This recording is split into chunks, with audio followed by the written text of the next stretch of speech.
الرجيم بسم الله الرحمن الرحيم قل أعوذ برب الناس. Then we will find here the sister of Aaron, and this is a chapter 19 verse number 28. That's wonderful. Now if we go in the Quran and we search for the name which is the father of Mary, what his name? Let us switch to Arabic, sorry. If Muhammad, he got the name correct, then maybe Muhammad was right. He did not mean that Mary is the sister of Aaron by blood. All right. So here we will find all the verses speaking about Imran. Look at this. Chapter 3, verse number 35. Chapter 3, verse number 35. We can use any Abdul translation. All right. Let me make it bigger. All right, perfect. Behold, the women of Imran said, "O my Lord," etc. And then this woman, she is the wife of Imran.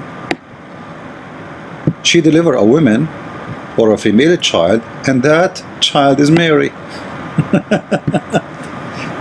So according to Muhammad, the father of Mary, who? Is Imran. But this is a wrong number for the father of Mary. Imran? Who's Imran? You can go and check in the Bible, you will laugh. But because Muhammad was confused about who is Mary, the identity of Mary, and by the way, the Quran does not use the word Mary the same we see in English. He used the word Maryam. Take a note of that. Maryam. All right? Maryam, not Mary. Now, so Maryam is the daughter of a guy, his name is Imran, and this Maryam or Mary is the mother of Jesus. That's wonderful. So as you have seen, CP is trying to deceive you again, because it shows the chapter in the Quran, chapter 3 verse 33, that إِنَّ اللَّهَ اصْطَفَى آدَمَ وَنُوحًا وَآلَ إِبْرَاهِيمَ وَآلَ عِمْرَانَ عَلَى الْعَالَمِينَ. Indeed, Allah chose Adam and Noah and the family of Abraham and the family of Imran over the worlds. Now, how many Imrans are in the Quran? There are 2 Imrans mentioned in the Quran. Now, is this Imran that is mentioned here, is it the father of Aaron and Moses, or is it the father of Mary? No, the Imran mentioned here is not the Imran, the father of Moses and Aaron. It is the Imran, the father of Mary and Jesus. And how do we know that? If we take a look at the same verse here, okay, in Tafsir al-Baghawi, إِنَّ اللَّهَ اصْطَفَى آدَمَ وَنُوحًا وَآلَ إِبْرَاهِيمَ وَآلَ عِمْرَانَ عَلَى الْعَالَمِينَ. And in Tafsir al-Baghawi, what is meant here, as you have seen down here, that some say that this is referring to Imran, the father of Moses and Aaron, not the father of Mary and Jesus, as you have seen here. وَأَمَّا آلَ عِمْرَانَ فَقَالَ Muqatil said, هو عمران بن يصهر بن فاهد بن لاوي بن يعقوب عليه السلام والد موسى وهارون. So some say that Imran that is mentioned in this verse, as we have seen here, is the father of Aaron and Moses, and they go through a different genealogy. وقال الحسن ووهب, and Al-Hasan and Wahab said, هو عمران بن أشهم بن أمون من ولد سليمان بن داود عليهم السلام. So he's basically Imran bin Ashham bin Amun, from the son of Solomon, the son of David alayhi salam, Walid, the father of Maryam wa Isa, and he is the father of Maryam and Isa. And others say وقيل Imran bin Mathan, and he's another Imran. So there's basically many Imrans. So basically, if Imran, if he's chosen one, Allah chosen, of course from among his descendants will be those who love him and would call themselves Imran, right? Similarly, when you have the Prophet Muhammad ﷺ, among the genealogy of Ali bin Abi Talib and Fatima, the daughter of Prophet Muhammad ﷺ, there will be many people who would call themselves Muhammad, because to show that they love Prophet Muhammad sallallahu alaihi wasallam, right? And like I explained before, if you take a look at the where is it? At the genealogy of the king of Jordan, right? This is the genealogy, as you see, about 42nd descendant of Prophet Muhammad sallallahu alaihi wasallam. This is the genealogy, His Royal Highness Crown Prince Al-Hussein bin Abdullah II. Okay, as you take a look here, this is all his genealogy. So if you take a look here, for example, you see Abdullah, king of the Hashemite kingdom of Jordan.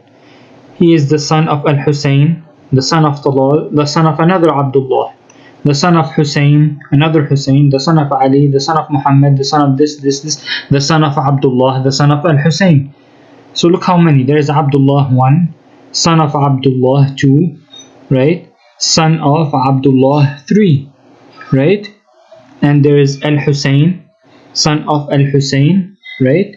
Son of Al-Hussein. There's 3 Husseins in the genealogy. So his great grandfather is Hussein, and his other grandfather is Hussein, and his name is Hussein as well, right? And you can continue seeing that this is how the genealogy does, and he goes all the way back to another Abdullah, his greatest grandfather. Then another, after Muhammad, his greatest grandfather, there's another Abdullah, then there's another Muhammad, then there's another Abdullah, then there's Musa, then there's another Abdullah, right?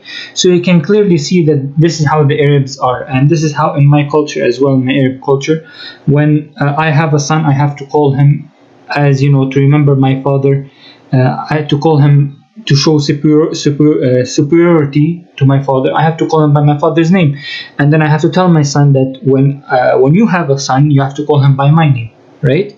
So this is how the Arabic culture is. Not only that, you can see that in the book of Luke in the Bible as well, right? In Luke chapter 3 verse 22 to 38, Jesus, the ancestry of Jesus, he was the son of Joseph, right? And how many Josephs are there? The son of the son of Joseph, the other son of Joseph, right? Then you keep going, right? You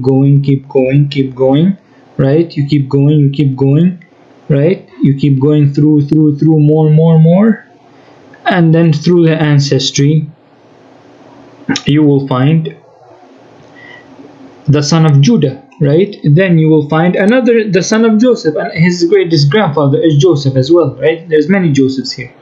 Then you keep going, and you keep going. The son of another Judah. Now there's 2 Judahs in the ancestry. The son of Jacob, right? Etc. etc. So you can see here clearly, this is Joseph number 1, the son of Joseph, right? Then how many Josephs are there? There's the son of another Joseph, number 2, 2 Josephs now. What's next? Right, you keep going now, there's 2 Josephs. After that, you can see the son of Joseph. There's a 3rd Joseph in the ancestry. This is his greatest grandfather. He has many grandfathers called Joseph, right? And that's how basically you guys see that, right? And as you can see here, the son of Judah, one of his grandfathers Judah, and then another of his grandfather all the way here is the son of Judah, the son of Jacob. So when you're referring to that, some people say, oh, which Judah you're referring to, right? Similarly, that's the same thing. Imran, her father was called Imran. That's another Imran. That's not the Imran. That's not the Imran, the father of Moses and Aaron. That's another Imran, which is the father of Mary, that came way after, father of Mary and Isa alayhi salam.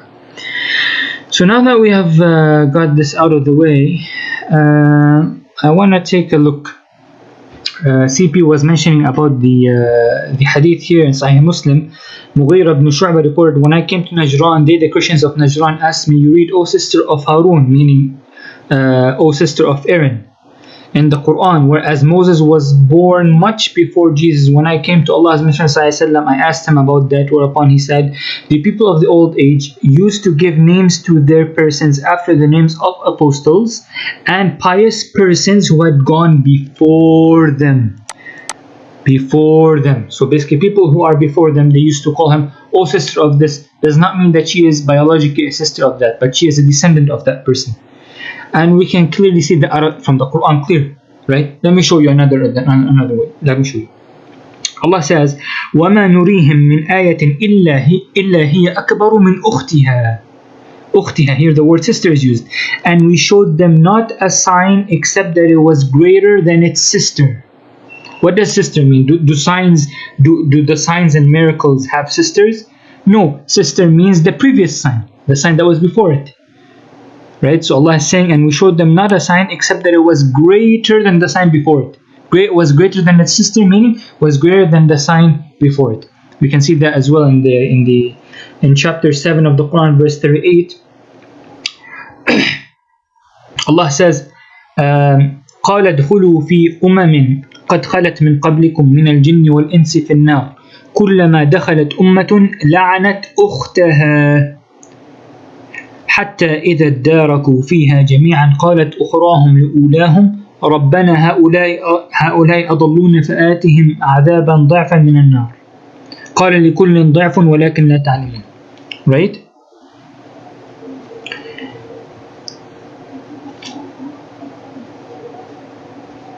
So we can see here that Allah will say, enter among nations which had passed on before you of jinn and mankind into the fire. Every time a nation enters, it will curse its sister. كلما دخلت أمة لعنت أختها. Meaning here you can see every time a nation comes, it curses its sister. And then they put you in between brackets, meaning nation. So whenever a nation enters in, it curses those who entered hellfire before them. Right? So basically the leaders, their leaders or their ancestors, who came all the way back, they spread this teaching of falsehood to make people enter a hellfire. So this teaching kept going on, and then they come all the way down, and then they basically get into hellfire. So whenever a nation enters, it curses its sister, meaning those before it, those who entered hellfire before it. Because these ones who entered hellfire before it were the main ones who spread the belief to go against Allah subhanahu wa ta'ala that was passed down all the way to these people, and they were fooled by these previous people that were in the hellfire before them.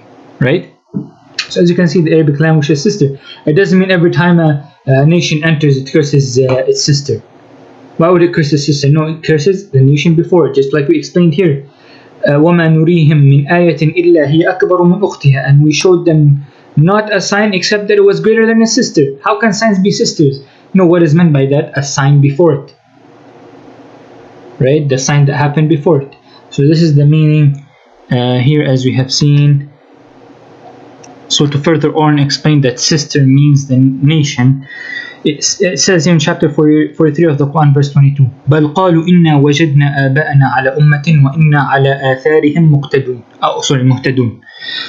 Rather, they say, indeed, we found our fathers upon a religion, and we are in their footsteps rightly guided. So they will say that we have found our forefathers, grandfathers, our ancestors of fathers. They came up with a type of religion or a type of thing or a type of idol worship, and they passed it down through generations, and they taught the people until it came to us. So we had to accept it as well, and we believed what they believed, right?